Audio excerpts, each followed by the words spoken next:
Ayan, ako every morning nagwawalis ng paligid. So ayan, sanhi niyang puno na yan. Pero malamig siya sa harapan ng bahay kasi makapal yung dahon niya at malaki. Yung kaso nga ng problema, laging naglalagas. So ayan, dami kong walisin every morning. Ayan, may manok pa. Pag nahuli kita, tinola ka.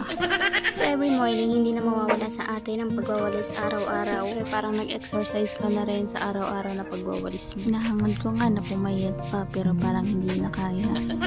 Kaya ikaw mo nang hangarin na pumayat pa. Basta ang mahalaga, mahal ka ng iyong asawa. Basta ang mahalaga, malusog tayo at wala tayong sakit. Sabi nga ng asawa ko, meron na siyang asawa, meron pa siyang dantayan. Ewan ko ba sa asawa ko, laging ako yung dinadantayan niya. Pero pag ako dumadantay sa kanya, galit na galit siya.